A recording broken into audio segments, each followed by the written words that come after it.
আচ্ছা, একটা প্রশ্ন করি। নবীজির একজন কলিজার টুকরা মেয়ে ছিল, মেয়েটার নাম কি ছিল? মাশাআল্লাহ, তোমরা তো খুব ভালো জানো। নাম কি ছিল? ফাতেমা। মাশাআল্লাহ। ফাতেমার দুটি সন্তান ছিল, এক হচ্ছে হাসান আর এক হচ্ছে ফাতেমার একজন স্বামী ছিল, স্বামীর নাম কি ছিল? দেখছেন কত অ্যাক্টিভ শ্রোতা আমার। মাশাআল্লাহ। আমি নিয়ত করেছি যেহেতু আজকের মূল উদ্যোক্তা হচ্ছে একজন নারী, তো আজকে আমরা একজন নারীর জীবন থেকে কথা বলবো ইনশাআল্লাহ। তার মানে এটা নয় যে শুধু নারীদের ওয়াজ, এটা তা নয়, বরং ফাতেমার জীবনীতেও আমাদের জন্য শিক্ষা আছে না নাই? মাশাআল্লাহ। নবীজির একজন মেয়ের দ্বারাই বংশ চলেছে, বংশের ধারাবাহিকতা চলেছে। মেয়েটার নাম ছিল ফাতেমা। ফাতেমার মায়ের নাম কি ছিল? খাদিজা। বলেন, নাম ছিল কি? ইসলামে সর্বপ্রথম নারী যে ইসলাম ধর্ম গ্রহণ করেছিল তার নাম কি ছিল? খাদিজাতুল কুবরা রাদিয়াল্লাহু তাআলা আনহা। মাশাআল্লাহ। আচ্ছা বলেন তো, ফাতেমার সম্মানটা কম ছিল না বেশি ছিল? নবীজি বলেছেন জান্নাতে সর্বপ্রথম যেই নারী প্রবেশ করবে এবং জান্নাতের সমস্ত নারীদের যে সরদারিনী হবে তার নাম হচ্ছে ফাতেমা রাদিয়াল্লাহু তাআলা আনহা। সুবহানাল্লাহ পড়ায়। নবীজি বলেছেন যে ফাতেমাকে কষ্ট দেয় সে আমাকে কষ্ট দেয়, যে ফাতেমাকে ভালোবাসে সে যেন আমি নবীকেই ভালোবাসে। সুবহানাল্লাহ পড়ায়। এটা হচ্ছে ফাতেমা রাদিয়াল্লাহু তাআলা আনহা। ওনার নাম ছিল ফাতেমা as-সিদ্দিকা, আবার তাহেরা, আবার আছে জুহরা। এক এক জায়গায় একটা উপাধি এসেছে, তবে ফাতেমার সম্মানকে আকাশচুম্বী সম্মান করে দিয়েছে একজন। জবান খুলে বলেন তিনি কে? এবার আসেন, ফাতেমা রাদিয়াল্লাহু তাআলা আনহা যখন বিয়ে করেছিলেন তার বিয়ের হাদিস, এই যুবকেরা, এই তো কথা এইটা ছিল না, কথা তো এইটা ছিল না, তোমরা চুপচাপ থাকবা একটু গ্যাপে, কেউ কাউকে ধাক্কা দিও না, এখানে জায়গা খুবই কম, কারণ স্বামীরা খুবই কম জায়গায় আছে। আচ্ছা বলেন, ফাতেমার স্বামীর নাম কি ছিল? বলেন না, নাম কি ছিল? আলী রাদিয়াল্লাহু তাআলা আনহু। যখন ফাতেমার বিবাহের বয়স ঘনিয়ে আসলো, সর্বপ্রথম ফাতেমাকে, যুবকেরা হাদিসটা মনোযোগ দিয়ে শোনো, খালি ডান বাম করে মোবাইল নড়াবো না, কথা শোনো। ফাতেমার বিবাহের জন্য সর্বপ্রথম যিনি বিবাহের প্রস্তাব নিয়ে এসেছিলেন তার নাম হচ্ছে আবু বকর। তার নাম কি? আমাকে জবাব দিবেন, তার নাম ছিল কি? ইয়া রাসূলুল্লাহ, আমি আপনার মেয়েকে বিয়ে করতে চাই, আপনার পারমিশন আছে কিনা? নবীজি যখন প্রস্তাব পেয়েছেন একদম সাইলেন্ট, চুপচাপ, কোনো জবাব দেন নাই। আবু বকর বের হয়ে গিয়েছে। সেকেন্ড টাইম যিনি এসেছেন তার নাম হচ্ছে ওমরে ফারুক রাদিয়াল্লাহু তাআলা আনহু। নাম শুনেছেন সবাই? ইয়া রাসূলুল্লাহ, আমি আপনার মেয়েকে বিয়ে করতে চাই, আপনার পারমিশন হবে? নবীজি চুপচাপ, কোনো জবাব দেন নাই। তো দুইজন সাহাবী বুঝে গিয়েছে নবীজি তো চুপচাপ, প্রপোজালটাকে অ্যাকসেপ্ট হয়েছে না রিজেক্ট হয়ে গিয়েছে? রিজেক্ট হয়ে গিয়েছে, বের হয়ে আসছে। বাহিরে আরো আছে দুইজন সাহাবী। বলো কয়জন সাহাবী? খেয়াল করে দেখবেন যুবক ভাইয়েরা, বন্ধু বান্ধব এক জায়গায় বসলেই বদমাইশ শুরু হয়ে যায়, ঠিক কিনা বলো যুবক ভাইয়েরা? কিছু কিছু যুবক খুবই ভদ্র, মেয়ে দেখতে চায় না। কিছু কিছু লুচ্চা বন্ধু আছে, বলে এই দেখ, ওই যে দেখ দেখ দেখ দেখ। নিজে ভালো থাকতে চাইলেও বন্ধুরা ভালো থাকতে দেয় না, ঠিক না? তো সাহাবা একরাম দুষ্টামি করতেন, বন্ধুত্বের মাঝে দুষ্টামি না হলে বন্ধুত্ব জমে না। তো ওনারা বন্ধুত্বর মাঝে দুষ্টামি করতেন, কিন্তু হারাম কোনো কথা বলতেন না, যা বলতেন সুন্নাহ অনুযায়ী বলতেন। সুবহানাল্লাহ। তো খেয়াল করেন, এদিকে আমার চোখে চোখ। তো যখন দুইজন সাহাবী রিজেক্ট হয়ে গিয়েছে বিয়ের ক্ষেত্রে, তারা বের হয়ে আসছে যে আমাদের বিয়ে হবে না, আমরা রিজেক্ট। বাহিরে আছে আরো দুইজন সাহাবী, এক হচ্ছে আব্দুর রহমান বিন আউফ আর এক হচ্ছে আলী রাদিয়াল্লাহু তাআলা আনহু। তো আব্দুর রহমান বিন আউফ বলছে, আলী, আবু বকর রিজেক্ট হয়ে গিয়েছে, ওমর রিজেক্ট হয়ে গিয়েছে, আমার বিশ্বাস আলী যদি বিবাহের প্রস্তাব নিয়ে যায় নবী তার প্রস্তাবকে কখনো ফিরে দিতে পারবে না। সুবহানাল্লাহ পড়লেন না? এবার আলী রাদিয়াল্লাহু তাআলা আনহু বলছে, আমার কাছে টাকা নাই, পয়সা নাই, গাড়ি নাই, বাড়ি নাই, নবী তো আমার সঙ্গে তার মেয়ের বিয়ে দিবে না, কারণ আমার কাছে কোনো ঘর নাই, বাড়ি নাই। আব্দুর রহমান বিন আউফ বলছে, আগে যাও তো, এটা ট্রাই দিয়ে আসো, চান্স নিয়ে আসো, দেখো কি হয়। তো আলী রাদিয়াল্লাহু তাআলা আনহু এসেছেন, এই ছাতাওয়ালা ভাইরা, হোয়াট ইজ দিস? আওয়াজ কেন? আওয়াজ হবে না প্লিজ। তাকবীর দেন, লিল্লাহি তাকবীর। আল কোরআনের আলো। আমি ট্রাই করছি ন্যাচারালি কিছু বলার জন্য, কারণ দেখেন আপনারা যদি ডিস্টার্ব করেন এটা ওয়াজ থেকে যাবে ইউটিউবে। যদি আপনাদের সাউন্ডটা শ্রোতাকে কষ্ট দেয়, তারা বলবে নওগাঁর মানুষ অভদ্র মানুষ, একে সহ্য করা যাবে? আমরা চুপচাপ থাকবো, জাস্ট আমি যখন প্রশ্ন করব তখন জবাব দিবেন, ঠিক আছে ইনশাআল্লাহ? তো আলী রাদিয়াল্লাহু তাআলা আনহু আসছে বিবাহের প্রস্তাব নিয়ে। তো জামাই হওয়ার প্রস্তাব যদি কোনো বাবার কাছে মেয়ে যায় বা ছেলেরা যায়, একটা লজ্জা ভেতরে আছে না নাই? তো আলীর ভিতরে লজ্জা কাজ করছে, আরে আমি কেমনে বলবো নবীর মেয়েকে বিয়ে করতে চাই। তো যখন আসছে লজ্জায় কাছে আসে না, একবার ডানে একবার বামে এদিক এদিক করতেছে। তো নবীজিকে আগেই আল্লাহ তাআলা জিবরাইলের মাধ্যমে ওহী পাঠিয়েছেন, নবী হে আজকে আপনার কাছে আলী রাদিয়াল্লাহু তাআলা আনহু জামাই হওয়ার প্রস্তাব নিয়ে আসবে। সুবহানাল্লাহ পড়ে। তো নবী বলছেন, আলী তুমি আজকে কেন এসেছো? তো আলী বলতে চায় না, বলছে নবী এমনি ঘুরতে আসছি, কোনো কাজ কাম নাই, তিনি ঘুরতেছি আর কি। তো নবী বলছে, আলী আমি কিন্তু জানি তুমি কেন এসেছো। বলছে কেন নবী আপনি বলেন। বলছে আজকে তুমি আমার জামাই হওয়ার প্রস্তাব নিয়ে এসেছো। সুবহানাল্লাহ। তো নবীজি আগের দুইবার ছিলেন চুপচাপ, আগে ছিলেন কি চাপ? আরো জোরে। কিন্তু নবী এবার একটা কথা বললেন। নবী বললেন, আলী ইনশাআল্লাহ। তো আলী আবার ইনশাআল্লাহর অর্থ বোঝে না যে ইনশাআল্লাহ মানে আবার কি হবে এখানে। তো উনি ভাবছে আমারটাও মনে হয় রিজেক্ট হয়ে গিয়েছে, বের হয়ে আসছে। তা আব্দুর রহমান বিন আউফ দূরে দূরে আছে, আয় হায় আমি তো পরামর্শ দিয়ে পাঠাইছিলাম, রিজেক্ট যদি হয়ে যায় কপালে দুঃখ আছে না নাই? তো বলছে, আলী কি হয়েছে তোমার, বিয়ে কি হবে না কি হবে না? তো আলী বলছে, আমিও রিজেক্ট খাইছি, আমার বিয়ে হবে না। তো বলছে নবী কি বলেছে আগে তাই বলো। বলছে নবী বলেছে ইনশাআল্লাহ। তো আলী রাদিয়াল্লাহু তাআলা আনহুর এই কথা শুনে আব্দুর রহমান বিন আউফ বলছে তোমার বিয়ে অর্ধেক হয়ে গিয়েছে মনে করো। সুবহানাল্লাহ পড়ে। আচ্ছা বলেন তো প্রিয় ভাইয়েরা, ফাতেমার মতো চরিত্রবান নারী কি আমাদের এই বর্তমান বাংলাদেশে পাওয়া যাবে? আসতে বললেন কেন? পাওয়া যাবে? আলীর মতো এরকম জামাই, মুত্তাকি জামাই আল্লাহর জমিনে কাউকে পাওয়া যাবে? আজকালকার তো বোরকা পড়লেও বিশ্বাস করা বড় দায় হয়ে যায়। আপনি দেখবেন আজকাল যারা টিকটক করে তাদের 80% হচ্ছে বোরকাওয়ালি নারীরা টিকটক করে। আমি কথা বলবেন না প্লিজ, নো কথা প্লিজ, আমি বলছি। দেখবেন টিকটকার মেয়েরা আসলে ইসলামটা বোঝে নাই।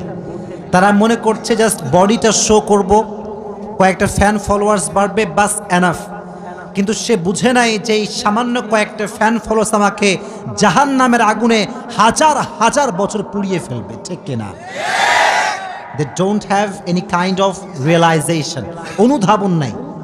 এই যে একটা মেয়ের চেহারা আমরা দেখছি, তার উলঙ্গ চেহারা, উলঙ্গ বডি ফেসবুকে সে শো করছে, টিকটকে সে শো করছে, আমাদের চোখ কি ভালো হচ্ছে না নষ্ট হচ্ছে? এই যে মেয়ের কারণে চরিত্র নষ্ট হচ্ছে, মেয়ের আমল নামায় গুনাহ আছে না নাই?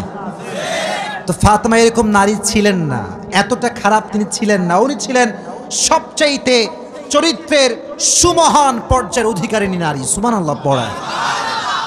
তো লাস্টে নবীজি ফাতেমার কাছে আসছেন যে ফাতেমা একটা কথা বলতে চাই আম্মা জান।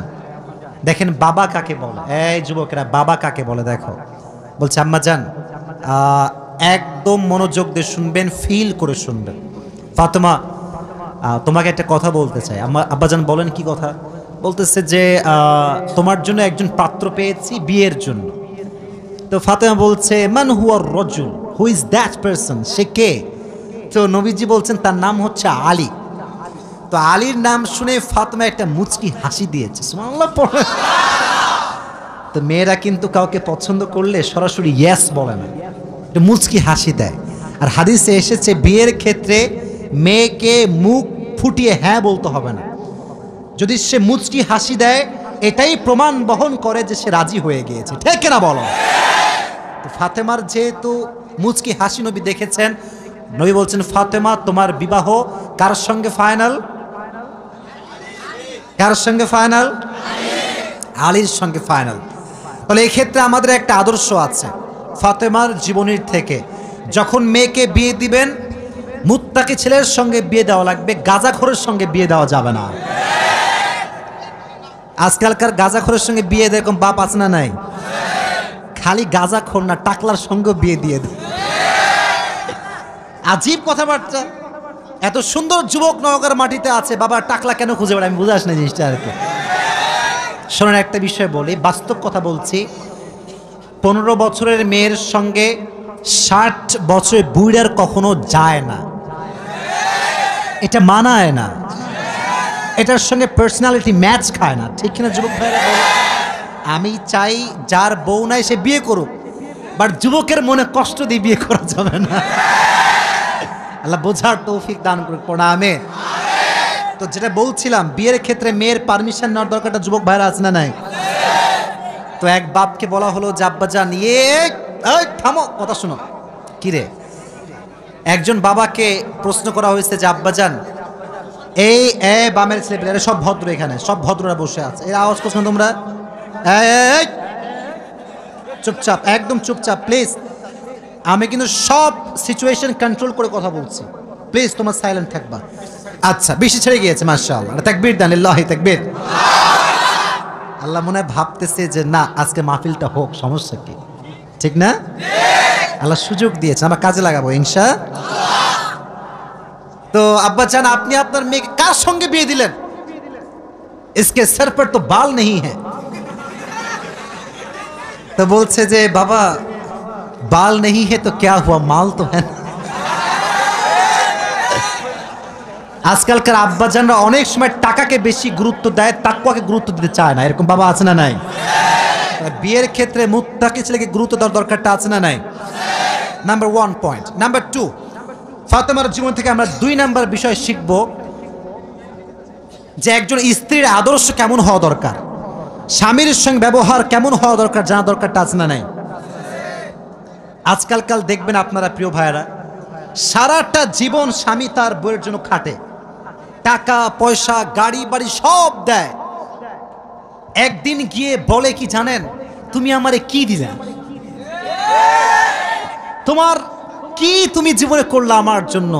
অমকের জামাই তার শ্বশুরকে কত কিছু দিল, আমার স্বামীটা আবুল কিছু দেয় না আমার। এরকম স্বামী আর বউ আছে না নাই?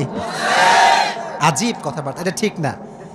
মনে রাখবেন, জাহান্নামে সবচাইতে সেই মেয়েরা বেশি যাবে যারা স্বামীর অকৃতজ্ঞ ছিল। নাউজুবিল্লাহ পড়েন। একটা অবাক করা হাদিস শোনায়। ফাতেমা এমন একজন বউ ছিলেন যিনি তার স্বামীর কাছে কোনো আবদারি করতেন না, কোনো কিছু চাইতেন না।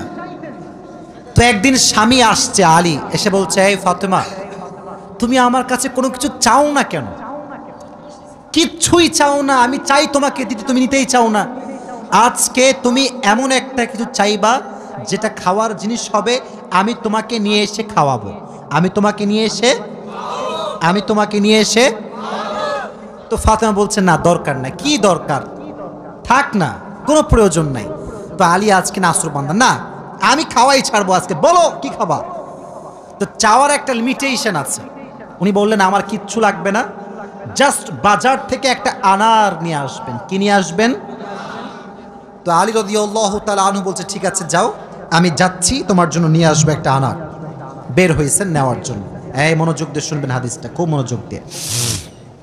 বাজার থেকে একটা আনার কিনেছেন, কিনে যখন বাসায় ব্যাক করবেন, হঠাৎ করে একজন গরিব মানুষ আসছে, সে বলছে, আলী, আজ 3 দিন যাবত আমার পেটে কোনো খানা নাই, আমি বড় হতদরিদ্র মানুষ, খুবই ক্ষুধার্ত মানুষ, তুমি কি আমাকে কিছু খাওয়াতে পারবা? আলী রাদিয়াল্লাহু তাআলা আনহু এতটা দান করার মেন্টালিটি ছিল, এতটা ভালো মানুষ ছিলেন, বইয়ের কথা ভুলে গিয়েছেন, ওই আনারটাও আল্লাহর রাস্তায় দান করে দিয়েছেন। তো যখন আনার মানে হচ্ছে ডালিম, ডালিম ডালিম। ও আচ্ছা, না বুঝলে বলা যাবে, কোনো সমস্যা নাই। আনার মানে হচ্ছে, নগরে ডালিম আছে না নাই? তোমাদের নগরে একটা বড় বাজার আছে, বাজারটার নাম কি? ওখানে দেখবা রাস্তার বাম পাশে শপগুলো বসে না, ফলের শপ, দেখবা অনেক অনেক অনেক আপনার আঙ্গুর রাখা আছে, বেদানা রাখা আছে, আছে না নাই?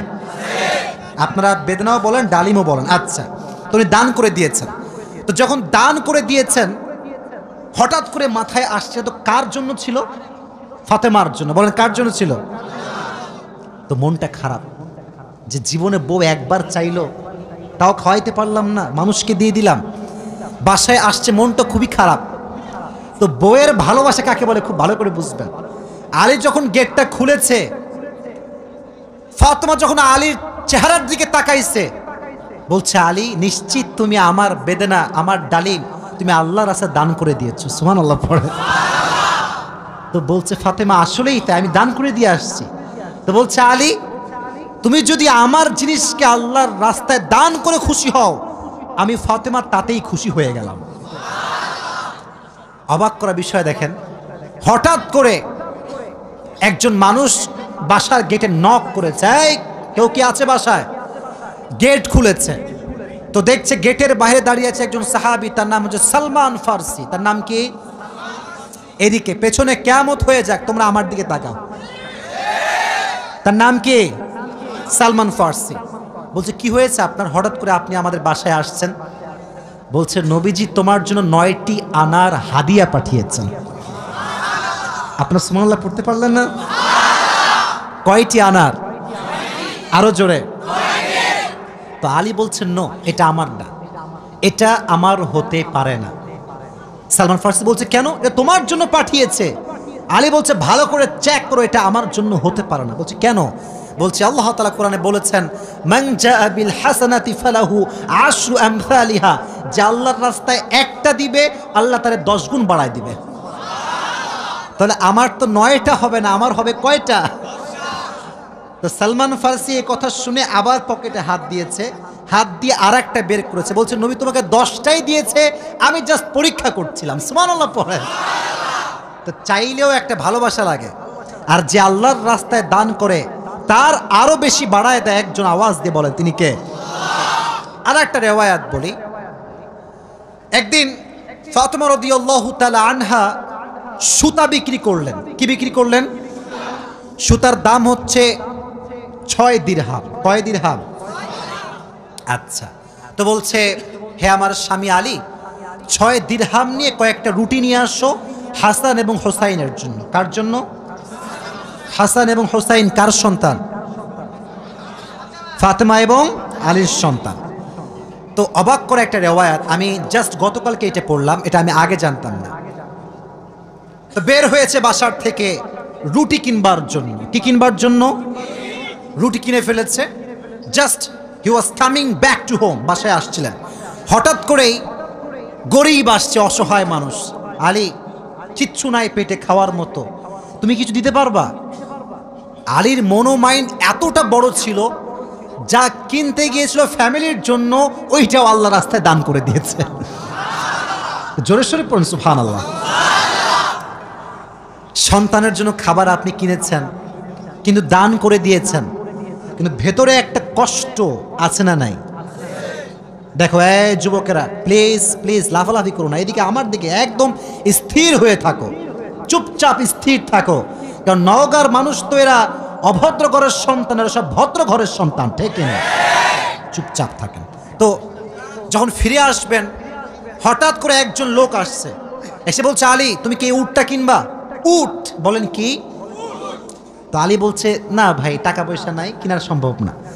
তো বলছে তোমাকে আমি এইটা এখন দিচ্ছি, তোমার যখন বিক্রি করার সুযোগ হবে তখন বিক্রি করবা, তোমার লাভ তুমি রাখবা, আর আমারটা আমাকে দিলেই হবে। তো আলী বলছে ঠিক আছে দাও। জাস্ট উটটা নিয়েছে, উট নিয়ে বাসায় ব্যাক করবে, আবার আরেকজন আসছে, বলছে ভাই এর দাম কত নেবেন বলেন? বলছে ভাই আপনি দাম বলেন। যে উটের দাম হয় 200 দিরহাম, ওই লোক আগেই বলছে আমি এটাকে তোমার কাছ থেকে 300 দিরহাম দিয়ে ক্রয় করে নিব। নিয়ে নিয়েছে উট। তাহলে আগে ছিল মাত্র কয় দিরহাম, এখন তিনি কয় দিরহামের মালিক হয়ে গেলেন? সুবহানাল্লাহ পড়তে পারলেন না? এখন এই যে 300 দিরহামের মালিক যাকে দিবে, লভ্যাংশ খুঁজে পায় না। কই গেল লোকটা? লোক আর খুঁজে পায় না, না পেয়ে বাসায় আসছে। যখন গেট খুলেছে, গেট খুলেই দেখছে নবীজি তার বাসার ভেতরে বসে আছে। বলছে আলী আজকের ঘটনা তুমি বলবা নাকি আমি বলবো? বলছে নবী আপনিই বলেন। বলছে তোমার কাছে সর্বপ্রথম যিনি উট বিক্রি করেছিলেন তিনি আর কেউ নন, তিনি হচ্ছেন জিবরাইল। আর যিনি ক্রয় করেছেন 300 দিরহাম দিয়ে সে কোনো মানুষ নয়, তিনি হচ্ছেন ইসরাফিল। কেন নবী এটা কেন আমার সঙ্গে হলো? বল তুমি যে নিজে না খেয়ে মানুষকে খাওয়াইছো এটা আল্লাহর কাছে বড্ড ভালো লেগেছে, তো আল্লাহ তোমার এত বেশি বাড়ায় দিয়েছে যে তুমি কল্পনাই করতে পারো না। সুবহানাল্লাহ পড়েন। তাহলে প্রিয় ভাইয়েরা, আল্লাহর রাস্তায় দান করার জন্য আলী এবং ফাতেমার থেকে শিক্ষা নেওয়ার দরকারটা আছে না নাই? যতটুকু পারি নিজেও খাবো, মানুষকেও দিব। নিজে খাবো, মানুষকে দিব না, এটা স্বার্থপর ছাড়া কিচ্ছু হতে পারে না। আমরা স্বার্থপর হব না, ভালোবেসে যাব। আল্লাহ ভালোবাসার মন আমাদের দান করুক, পড়া আমিন। আর একটা হাদিস, আচ্ছা বলেন তো পরিবারের, আচ্ছা এখানে সব যুবক আমার মনে হয় আমরা মধ্যবিত্ত পরিবারের সন্তান, ঠিক আছে না প্রিয় ভাইয়েরা? শোনেন একটা কথা বলি, অনেক সময় অনেক যুবকের মন খারাপ হয় যে হুজুর শখের একটা R15 নাই, শখের একটা আইফোন নাই, ঠিক আছে না প্রিয় ভাইয়েরা? শখের একটা গাড়ি নাই, শখের একটা বাড়ি নাই। অনেকের এটা কষ্ট থাকে, না বললে হবে না, এটা মানুষ হিসেবে কষ্ট লাগে, ঠিক আছে, কিন্তু মাথায় রাখবা এদিকে হাদিস বলছি, গরিবরা মধ্যবিত্তরা বড়লোকের চাইতে 500 বছর আগেই জান্নাতে প্রবেশ করবে। এবার খুশি না বেজার? এবার হাদিস শোনা। হঠাৎ করে একদিন আলী এবং ফাতেমার ঘরে এতটা অভাব, ভাত নাই, চাল নাই, ডাল নাই, কিচ্ছু নাই, একেবারে 3 দিন যাবত না খাওয়া। কয়দিন? এটাই কম মনে হচ্ছে আপনার কাছে? কম না বেশি?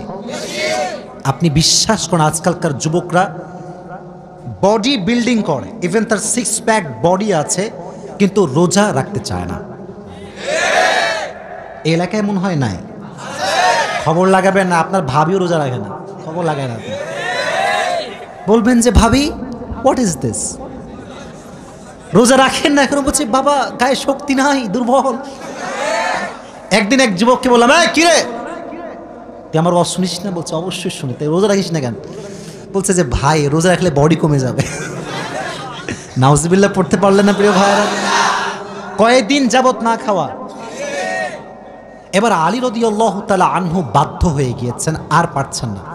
বলছে ফাতেমা যাও, বাবার কাছে যাও, বলো আব্বাজান বাসাতে খাবার মতো কিছু নাই, আপনার কাছে কিছু হবে খাওয়ার মতো? আহা, ফাতেমা যখন ঘরে আসছেন নবীজি ঘর খুলে দিয়েছেন। দেখেন বাবা এবং মেয়ের ভালোবাসা কত সুন্দর। ফাতেমা বলেন নাই যে আব্বাজান কিছু লাগবে। যখন গেট খুলেছে, মেয়ের চেহারা দেখেছে, আব্বা বুঝে গিয়েছে মেয়েটা আমার ক্ষুধার্ত হয়ে আমার কাছে এসেছে। সুবহানাল্লাহ পড়া। ডাক দিয়ে বলছে ফাতেমা তোমার অবস্থা কি বলো, কি হয়েছে তোমার?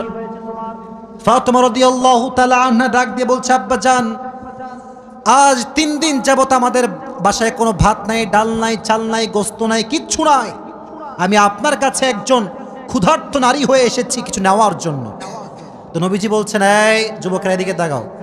বলছে ফাতেমা আমার কাছে 5টা বকরি আছে, 5টা দোয়া আছে। 5টা বকরিও আছে, 5টা ধামরাটের ভাইরা 5টা দোয়া আছে, 5টা বকরি আছে। তুমি কোনটা নিতে চাও? Which one you want to select? তো ফাতেমা বলছে নবী হে আমার বকরি লাগবে না, আমাকে দোয়া শিখাই দিলেই হবে। পরীক্ষায় পাস। দোয়াটা আমার সঙ্গে সবাই পড়েন, সকলে আমার চোখে চোখ রাখেন, সবাই পড়েন ইয়া আউয়ালাল আউয়ালিন, ইয়া আখিরাল আখিরিন, ইয়া যাল কুওয়াতিল মাতিন, ইয়া রাহিমাল মাসাকিন, ইয়া আরহামার রাহিমিন। আমি জানি যে এটা এখনই মুখস্থ করা সম্ভব না, তবে এটা আগামীকাল কোথায় যাবে? মাশাআল্লাহ, সার্চ করবেন, ডাউনলোড দিবেন, এখানে কাট করে নিয়ে আসবেন।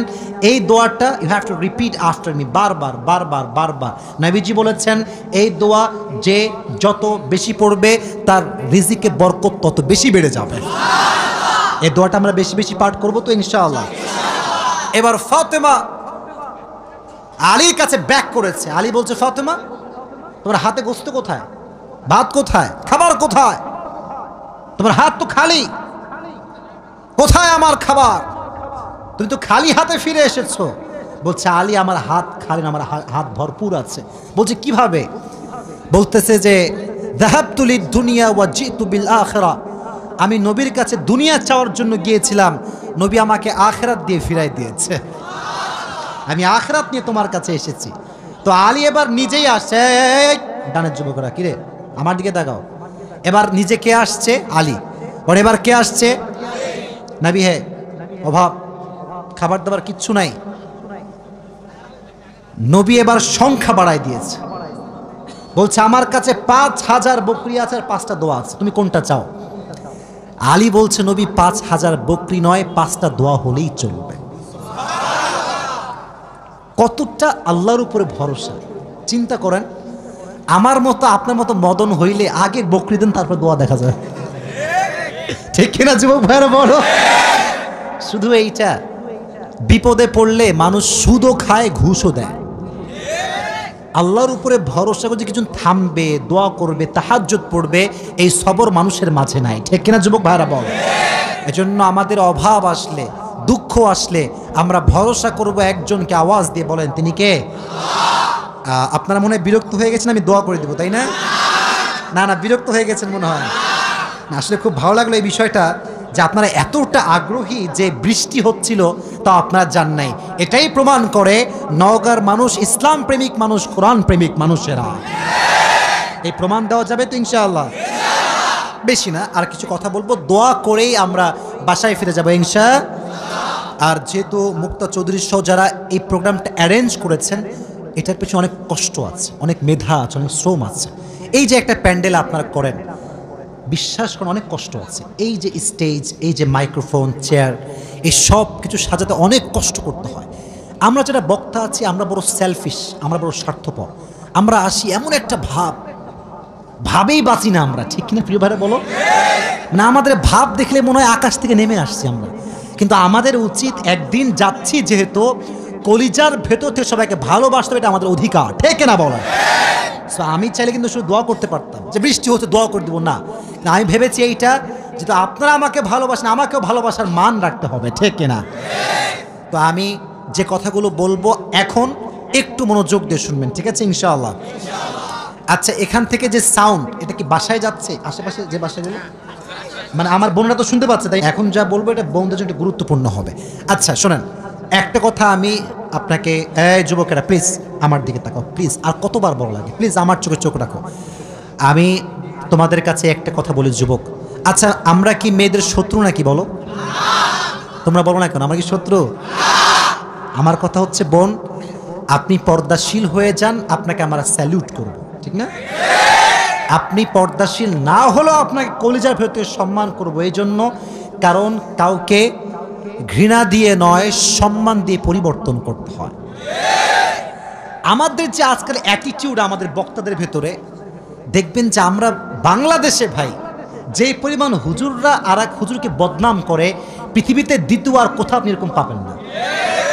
এই মাইকটা পাইলে ওই হুজুর কনফার্ম জাহান্নামী, ওই হুজুরের বাপ কাফের, ওই হুজুর দাদা কাফের, এই হুজুর নিজেও কাফের, 14 বছর সবই কাফের। আচ্ছা, সব হুজুর যদি কাফের হয় তাহলে জান্নাতে যাবে কি? জান্নাতে যাবে কি? ন্যারো মাইন্ডের আমরা, খালি ভুল ধরতে পারি, গুণ ধরতে পারি না। ঠিক কিনা বলো? তো আজকের এই নওগাঁর ধামইরহাট, তাই না? ধামইরহাটের মাহফিলে আমি একটা ছোট্ট কথা বলছি। আমি আমার, এটা কখনো আমি বলি নাই, আজকে ফার্স্ট বলছি। আমি আমার বন্ধুদের কাছে ক্ষমা চাচ্ছি আজকের, কারণ আমার কথা কিছু মিস্টেক ছিল। কি মিস্টেক ছিল? মেয়েদেরকে আমি যা শিখেছি এই পর্যন্ত, মানে আমার এই ক্যারিয়ারে, যুবক ভাইরা তোমরা এটা ভালো করে শুনবা, কারণ সামনে বিয়ের দিন তো আসতেছে, তাই না? এখন থেকে রোমান্টিক হওয়ার দরকার আছে না? মানে প্র্যাকটিস তো করবা, প্র্যাকটিস তো করা লাগবে। ঠিক কিনা বলো যুবকেরা? তো দেখো, আসলে কি জানো, মেয়েদের সঙ্গে কড়া হয়ে কোনো লাভ নাই, ঠিক আছে না? মানে মেয়েরা কড়া সব একদম পছন্দ করে না। আমি ভাবতাম যে ঝাড়ি মারলে মনে হয় সব চেঞ্জ হয়ে যাবে। এখন বুঝতে পারতেছি যে মেয়েদেরকে আসলে ধমক দিয়ে কিছু হবে না। যা বলতে হবে সম্মানের সঙ্গে বলতে হবে, একদম পরিপূর্ণ রেসপেক্ট দিয়ে বলতে হবে। মেয়েরা দেখবা অটোমেটিক্যালি পরিবর্তন হয়ে যাবে, ঠিক কিনা বলা? এটা আমি শিখেছি তারিক জামিলের থেকে। নাম শুনছেন আপনারা? পাকিস্তানের একজন টপ ফেমাস স্কলার, দেখবেন সাদা পাগড়ি পরে, দেখছেন মনে হয় আপনারা ইউটিউবে ফেসবুকে। তো উনি বললেন যে अगर किसी को दीन में लाना चाहते हो तो जबान की बोल को मीठा बनाओ। উনি বললেন যদি কাউকে দিনের পথে নিয়ে আসতে চাও তোমার কথা হবে মধুর মতো মিষ্টি। সুবহানাল্লাহ পড়া। পিতা কথা দিয়ে কিছু করা যায় না। আপনি দেখবেন যে আমি অধমের কথা এমন এমন যুবকরা শোনে যার এক পাশে চুল আছে আর এক পাশে চুল নাই, খুব স্টাইলিশ ছেলেগুলো আমার কথা শুনে তো রাস্তায় দৌড়ায় দৌড়ায় আসে, হ্যাঁ কি ব্যাপার তুমি আমার কথা শোনো, তোমার তো আমার সঙ্গে আসলে যাওয়ার কথা না। বলছে হুজুর আপনি যা বলেন এটা আমার সঙ্গে যায়, যায় না? এই যে আমি বলি ছ্যাঁকা খেয়ে বেকা হওয়া যাবে না, কথা বাস্তব না অবাস্তব? আমি এটা বলি কেন জানেন? আমি ভাবি এই কথা, আমি হুজুর আমাকে আমার মতো চিন্তা করলে হবে না, আমাকে ওই যুবকটার মতো চিন্তা করতে হবে যে যুবকটা এখন ভবিষ্যতে খারাপ পথে যেতে চাচ্ছে, তাকে আমার জায়গায় নিয়ে আসতে হবে। আমি হুজুর মানুষ, আমার চিন্তা একরকম, যুবকের চিন্তা আর এক রকম। আমি চিন্তা করি দিন কেমন করে মানা যায়, আর যুবক চিন্তা করে টিকটকে ফলোয়ার কেমনে বাড়ানো যায়। চিন্তার মাঝে পার্থক্য আছে। আমাকে যদি তাকে মোটিভেট করতে হয় আমাকে তার জায়গায় যাওয়া লাগবে। আচ্ছা একটা এক্সাম্পল দিই, দেখবা অভিনয় যারা করে, মানে রাগটা করছেন নাকি আপনারা? কথা কি আমি অবাস্তব বলছি না বাস্তব বলছি? হারাম তো হারাম, এখানে কোনো আপোষ নাই, কিন্তু অভিনয়ের ক্ষেত্রে একটা বিষয় খেয়াল করবেন, যারা যে অভিনয় করে ওই ক্যারেক্টারে চলে যায়। ওই ক্যারেক্টার মানে সে একজন প্রতিবন্ধী, তার ক্যারেক্টার এইটা, আমাকে প্রতিবন্ধীর মতোই বিহেভ করতে হবে। তো আমি যখন হুজুর এখানে বসে আছি আমাকে বুঝতে হবে আমার সামনে সব শ্রোতা হুজুর নয়, এক একজন এক এক জায়গায় পড়াশোনা করেছে, কেউ স্কুলে, কেউ কলেজে, কেউ ভার্সিটিতে, তাই না? তো চিন্তাধারা পরিবর্তন হবে, আমাকে কথা বলতে হবে আজহারির মতো। কারণ আজহারি যখন কথা বলে একজন আলেমও যেমন শোনে, একজন প্রফেসরও সেই কথা শোনে। আমাদের চিন্তা পরিবর্তন করতে হবে। তো যেটা বলছিলাম, বোনদের ক্ষেত্রে মারামারি করে কোনো লাভ নাই, সম্মান দিয়ে পরিবর্তন করতে হবে, ঠিক কিনা প্রিয় ভাইরা? এবার আসেন হাদিস থেকে কথা বলি। তাকবীর দেন সবাই মিলে, লিল্লাহি তাকবীর, আরো জোরে লিল্লাহি তাকবীর। কিছু কিছু মেয়ে আছে দেখবেন গায়ে পড়ে ঝগড়া করে, এটাও খোটা দিয়ে বলছি না, সম্মানের সঙ্গে বলছি। আমি দেখেছি মাঝে মাঝে কিছু কিছু মহিলা এদের কথা শুনলে মনে হয় ভাই 10 হাত দূরে পালাই যায়, খাইস্টা টাইপের একেবারে। আবার দেখবেন যে মাঝে মাঝে রিক্সাওয়ালার সঙ্গে তুমুল ঝগড়া, কে রে কে রে, এক মহিলা দ্বারা ঝগড়া করতেছে, খুবই ঝগড়াটি হয়। কিছু কিছু মহিলা আছে দেখবেন, আর কিছু কিছু মেয়ে আছে দেখবেন স্বামীর সঙ্গে গায়ে পড়ে ঝগড়া করে, গায়ে পড়ে। স্বামী এসে বলছে যে দেখো তোমাকে শাড়ি পরে অনেক সুন্দর লাগছে মাশাআল্লাহ। তো বউ বলতেছে আচ্ছা জান বলো তো আমি কি মোটা হয়ে গিয়েছি? তো স্বামী বলছে না না না তুমি অনেক সুন্দর স্লিম আছো। বলছে তুমি তো আমার ভালোবাসার মানুষ, বলো না একটু। বলছে না না তুমি মোটা হওনি, তুমি চিকন ঠিকই আছো। বলছে মিথ্যা কথা না, সত্য কথা বলো, আমি তোমাকে ভালোবাসি, কিচ্ছু হবে না।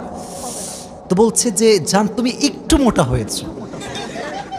বাস আগুন লেগে গেল, ও আমি মোটা হয়ে গেছি তাই না? মানে স্বামী ঝগড়া লাগাবে না, মেয়েটা ইচ্ছা করে ঝগড়া লাগায়, ঠিক কিনা বলো?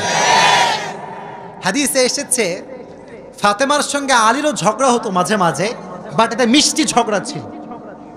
আলী রাগ করলে ফাতেমা মানায় নিত, ফাতেমা রাগ করলে আলী মানায় নিত। সুবহানাল্লাহ বলেন।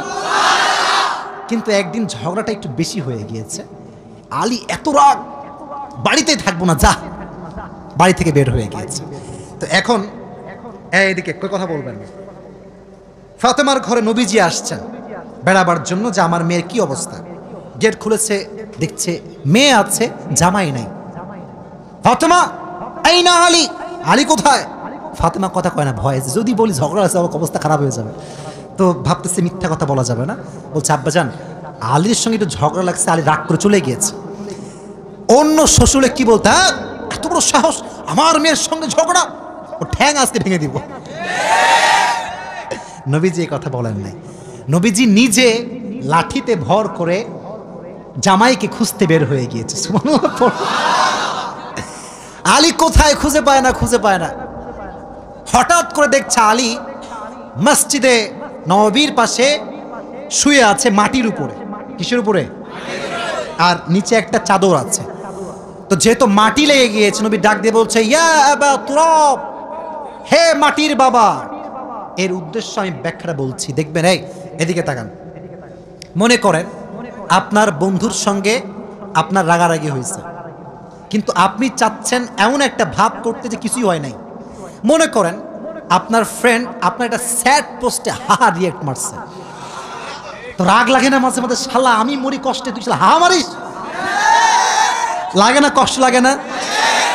তো এখন আপনি আসছেন রাগ নিয়ে, কিন্তু আপনার বন্ধু যে আমার ফ্রেন্ড রাগ করে আছে, একে সামলাইতে হবে।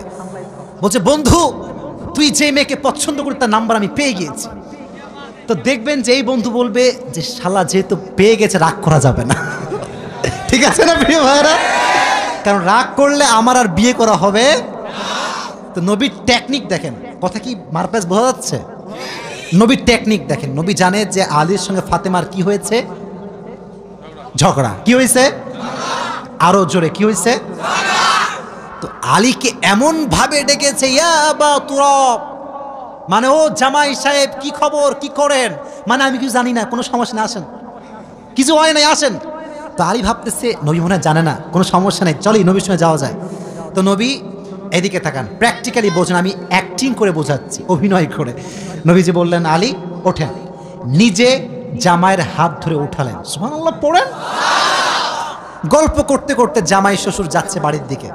এদিকে বাসায় আছে কে? বাসায় আছে কে? নবীজি গেট নক করলেন, ফাতেমা তুমি কোথায়, বের হও। ফাতেমা গেট খুলেছেন। ফাতেমা একটু হোপ মেরে আছে, মানে রাগ, স্বামীর উপর একটা মিষ্টি রাগ। নবীজি বুঝে গেছেন যে ফাতেমা রেগে আছে। আলীও তাকাচ্ছে না। ভালোবাসার রাগ আর কি। ভালোবাসা হচ্ছে এমন একটা জিনিস, এখানে রাগ না থাকলে, অভিমান না থাকলে ভালোবাসা জমে না আসলে, ঠিক না প্রিয় ভাই? আচ্ছা, তো নবীজি বলছেন, ফাতেমা এই দেখেন, এদিকে তাকান, এদিকে তাকান।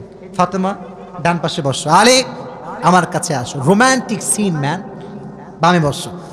তো বলছে, আলী তোমার হাত দাও, ফাতেমা তোমার হাত দাও। এবার আমার বুকের দিকে তাকান, এই যে এখানে।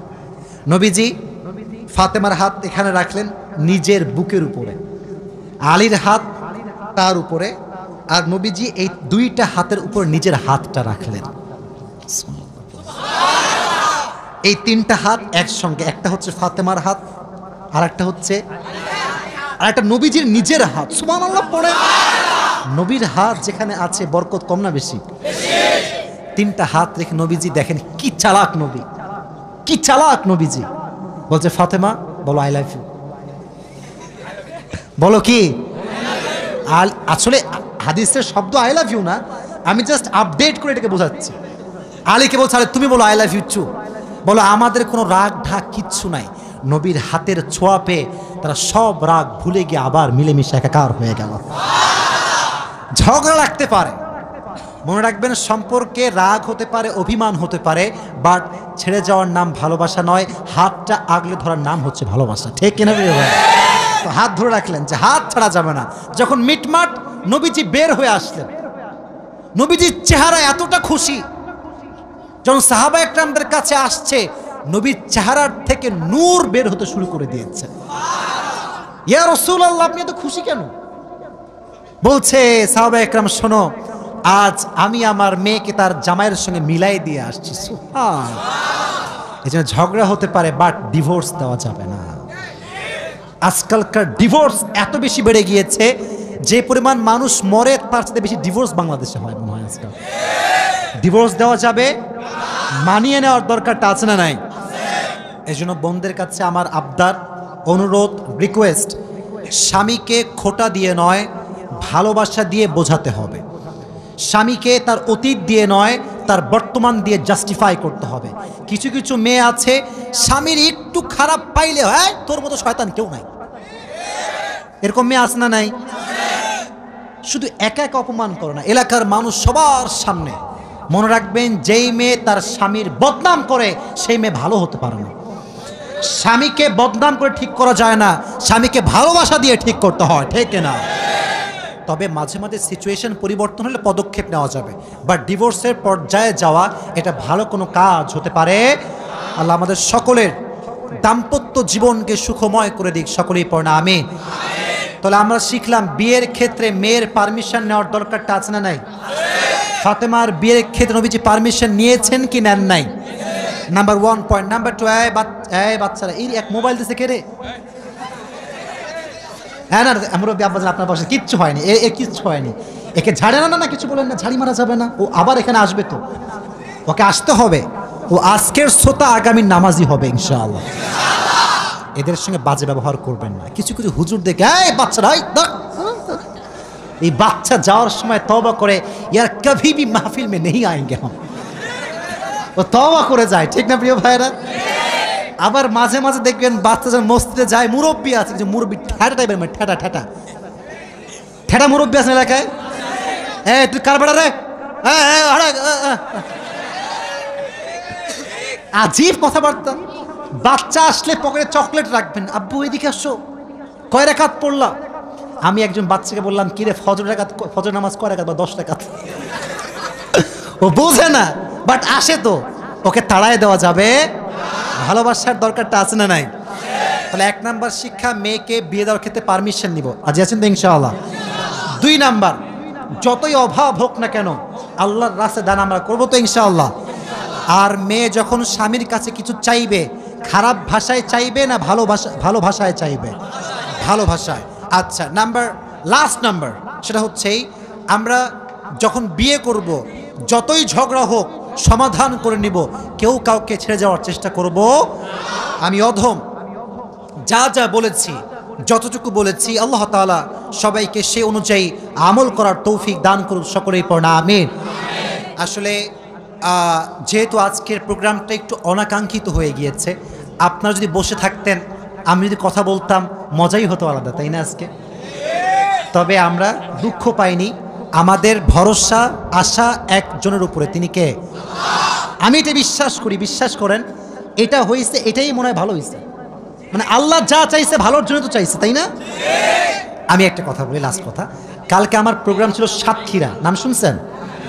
খুলনার সঙ্গে হচ্ছে সাতক্ষীরা, যশোর পার হয়ে যাওয়া লাগে।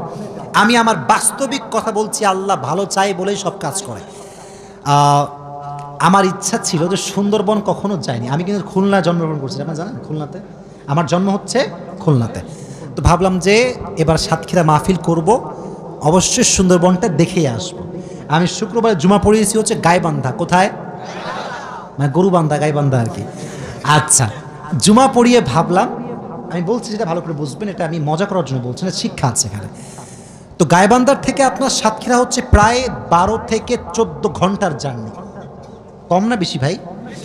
অনেক দূর। কিন্তু বিশ্বাস করুন, আমার নিয়ত হচ্ছে গাইবান্ধার থেকে সোজা যাবো একদম খুলনা সুন্দরবন। নাটোরে যখন আসছি, নাটোর থেকে 2টা টার্ন, এক হচ্ছে সাতক্ষীরা আর এক হচ্ছে রাজশাহী। তো আমার পিএস বলছে, ভাই আমার বউ আছে, বাড়ি যাওয়া লাগবে। তো এই কথা শুনে আমরা খুব রাগা, সুন্দরবন ঘুরবো, কিসের বউ, এখন কোনো বউ হবে না। তো যাই হোক, পরে গিয়ে আমরা বললাম ঠিক আছে চলেন রাজশাহীতে যাই, কিন্তু আমার ড্রাইভার সাহেব বলছে যে আমার বউটো সব অন্য জায়গায় গেছে, আমি যেতে পারবো না। তো কেমন যেন আল্লাহ তাআলার ইচ্ছা 12 ঘন্টার জার্নি আমরা করি নাই। তো বললাম ঠিক আছে চলেন রাজশাহীতে যাই। আমি বললাম নিশ্চিত লিখে রাখেন, এখানে কোনো একটা কল্যাণ লিখে রেখেছে কে? রেখে দিয়েছে কে? যা কথা তাই। বাসায় আসলাম, মাথায় প্রেশার যে আবার ঘুম থেকে উঠেই যাওয়া লাগবে সাতক্ষীরা। সকালে কল যে হুজুর মারাত্মক বৃষ্টি, আমাদের বিশাল বড় প্রোগ্রাম, কয়েকটা থানা মিলে আমাদের মাহফিল, বিশাল বড় প্যান্ডেল, একটা ঝড় একটা বৃষ্টি সব বানচাল করে দিয়েছে, সব শেষ। তার মানে হচ্ছে হুজুর আপনাকে আসতে হবে না। তখন ভাবলাম যদি আমি 12 ঘন্টার জার্নি করে যেতাম হুদাই, আসতামও হুদাই, কোনো কাজ নেই। মাঝখান দিয়ে আমার মেন্টালি স্ট্রেসটা বাড়তো, কষ্ট হতো। তখন বুঝলাম আল্লাহ जो करता है अच्छाई के लिए करता है, ঠিক না? যা কিছু হয়, whatever happens in our life, Allah has better plan for you. যা হচ্ছে এই সব কিছুর পেছনে হাত আছে একজনের, তিনি কে? অতএব আজকে যা হয়েছে, যা শুনছি, খারাপ তো শুনি নাই। ওয়াসি খুব খারাপ লাগছে নাকি আপনাদের? আজকের ওয়াজের শিক্ষা আছে না নাই? মানে আজকের ওয়াজটা এমন একটা ওয়াজ আমার লাইফে আমি করলাম, যে ওয়াজে যুবকদের জন্য শিক্ষা আছে, মেয়েদের জন্য শিক্ষা আছে, বাবাদের জন্য এইটা শিক্ষা আছে, টাকলা নয়, সরকারি নয়, গাঁজাখোর নয়, মুত্তাকি ছেড়ে দিয়ে আপনার মেয়েকে বিয়ে দেওয়া লাগবে। ঠিক আছে? আমি যতটুকু বলেছি যা যা বিয়ের ব্যবস্থা করতে হবে নাকি? আচ্ছা তোমরা, আমি বলি হ্যাঁ খালি চিল্লা ছেলে দাও, তোমরা এসএসসি এক্সাম দিবা কে কে? এসএসসি আগে দিয়েছো বা দিবা? দিয়েছো? এসএসসি এক্সাম চলছে এরকম কেউ কি আছে নাকি? তোমাদের পরীক্ষা বাদ দিয়ে ওয়াজ শুনতে আসছো? আল্লাহ এদের পরীক্ষার রেজাল্ট ভালো করে দিক, সকলেই পড়া আমিন। আচ্ছা হাত নামা, হাত নামা। আমি বলি আচ্ছা আমি কিছু কথা বলা যায় না, দোয়া করে দেবো এখনই। আচ্ছা তোমাদের একটা কথা বলে শোনো, পরীক্ষা নিয়ে কখনো প্যারা নেওয়া যাবে না ভাই। একটা কথা বলি শোনো, পরীক্ষায় ফার্স্ট হওয়া যদি সব কিছু হতো তাহলে ইলন মাস্ককে কেউ সম্মান করতো না, বিল গেটসকে কেউ সম্মান করতো না। মাথায় রাখবা, পরীক্ষার ফার্স্ট হওয়া যেমন জরুরি, টাকা পয়সা তার সাথে বেশি জরুরি। এটা আমি আসিফ বলছি, কে কি বলবে এটা আমি জানি না, আমি আমার বাস্তবিক অভিজ্ঞতা বলছি। পরীক্ষার ফার্স্ট বেঞ্চার যে ছিল সে এমন এক অফিসের দারোয়ান হয়েছে যে অফিসের বস হচ্ছে ব্যাক বেঞ্চার। কথা বোঝো না তোমরা আমার? তার মানে যে পড়ালেখা ছাইড়া দিবা সব, বা তা না, পড়ালেখাও করবা, রেজাল্টও ভালো করবা, মাঝখান দিয়ে চরিত্র ঠিক রাখবা, টাকা পয়সাও তোমাকে কামাতে হবে। কারণ আজকালকার কিছু খালা আছে দেখবা, এই তোমার ছেলের কি খবর গো, আমার ছেলে তো চাকরি হয়ে গেল, আমার মেয়ের বিয়ে হয়ে গেল, তোমার ছেলের কখন কি হবে? বলবা যে আপনার মেয়ের বিয়ে হয়েছে, আপনার ছেলের প্রমোশন হয়েছে, সব ঠিক আছে, বাট আমি তো হাতির বাচ্চা, আমি তো সিংহের বাচ্চা, আমার যখন প্রমোশন হবে নওগাঁ নয় গোটা বাংলাদেশ থরথর করে কাঁপতে থাকবে। ঠিক আছে? Wait for the right time, একটু অপেক্ষা করো, বাট ক্যারিয়ারে ফোকাস করো।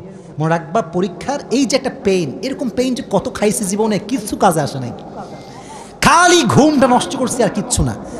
এক সময় এত পেইন, না 1 নাম্বার হতেই হবে, নয় বাপ ভাত দিবে না, কিচ্ছু দিবে না। আমার বাপ আমাকে নিজেই বলে, আব্বা তুমি যে 1 নাম্বার চিন্তা হওয়া বাদ দিয়েছিলা, এটাকে আমি এখন বুঝতে পারছি তোমার সঠিক সিদ্ধান্ত ছিল।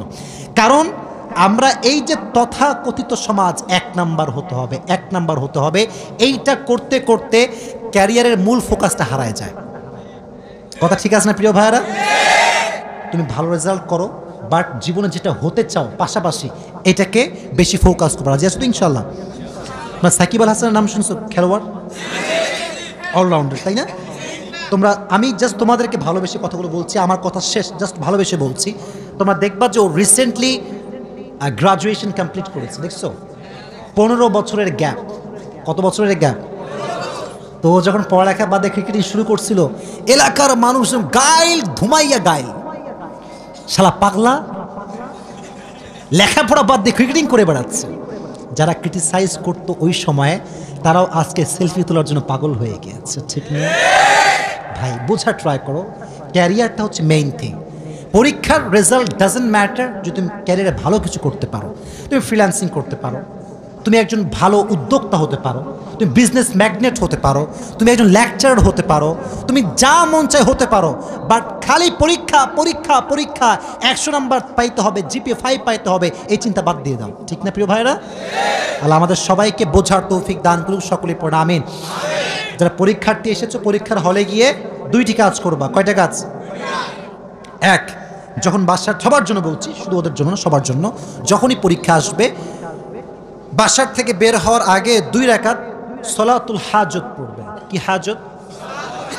এদিক থেকে শুনছি, এদিক থেকে শুনি নাই, কি নাম? 2 রাকাত নামাজ নিয়ত করবা যে আমি সলাতুল হাজত পড়ছি। এদিকে তাকাও, 2 রাকাত পড়বা, পড়ে দোয়া করবা যে আল্লাহ আমি যতটুকু পারি করেছি, বাদবাকি তোমার হাতে, তুমি আমার পরীক্ষার ফলাফল ভালো করে দিও। সকলেই পড়া আমিন। আর একটা আমল পরীক্ষিত, এটা আমি নিজে করছি, সেটা হচ্ছে পরীক্ষার হলে গিয়ে দুরূদ শরীফ পড়বা। দুরূদ ইব্রাহিম পড়ো আমার সঙ্গে, আল্লাহুম্মা সাল্লি আলা মুহাম্মদ। আরো জোরে, আল্লাহুম্মা সাল্লি আলা মুহাম্মদ ওয়া আলা আলি মুহাম্মদ কামা সাল্লাইতা আলা ইব্রাহিম ওয়া আলা আলি ইব্রাহিম ইন্নাকা হামিদুম মাজিদ। আমি এই আমলটা অ্যাপ্লাই করেছি, আমার যেটা মাথায় ছিল না যে কি আনসার হবে, এটাও আল্লাহ আমার মাথায় ঢুকাই দিয়েছে। ইভেন আমি আল্লাহকে সাক্ষী রেখে বলছি, আল্লাহর কসম করে বলছি, আমার রেজাল্ট, এটা শো অফ না, এটা আমার শো অফ মনে করে প্রচার করে দিও না, শো অফ না, আমার রেজাল্ট যে এত ভালো হয়েছে, যে সেকেন্ড হয়েছে আমার পরে, যে সে আমার চাইতে 100-রও বেশি কম নাম্বার পাইছে, আলহামদুলিল্লাহ। তার মানে যে আমি খুব ভালো তা না, উদ্দেশ্য হচ্ছে আমলে একটা ইফেক্ট আছে। যদি আমলকে আপনি বিশ্বাস করে করতে পারেন, আমলের আপনার একটা পরিচয় দিয়ে দিবে একজন, আওয়াজ দিয়ে বলেন তিনি কে। তো পরীক্ষার হলে এটা মনে করো কোয়েশ্চেন পেপার, এটা হাতে পাইছো, দেখবা না, আগে দেখবা না, মানে পড়ার আগে, হাতে পাওয়ার আগেই পড়বা আল্লাহুম্মা সাল্লি আলা মুহাম্মদ ওয়া আলা আলি মুহাম্মদ কামা সাল্লাইতা আলা ইব্রাহিম ওয়া আলা আলি ইব্রাহিম ইন্নাকা হামিদুম মাজিদ। তুমি বিশ্বাস করো, তোমার ঈমান শক্ত রাখো, দেখবা তোমার যেটা অনেক হার্ড কোয়েশ্চেন, এটাও তোমার জন্য ইজি হয়ে যাবে ইনশাআল্লাহ। প্রত্যেকটা যুবককে আমলটা করার তৌফিক দান করুন, সকলেই পড়া আমিন। মুক্তা চৌধুরী সহ তার হাজব্যান্ড, তা যারা এটাকে এত সুন্দর আয়োজন করেছে, সবার জন্য আমি দোয়া করি, সবাইকে নেক হায়াত দান করি, পড়া আমিন। হ্যাঁ, উনি কিন্তু এই আয়োজন করার কথা না, ওনার মতো মানুষ, বড় পর্যায়ের মানুষ, ওনারা অন্য চিন্তা করার কথা ছিল।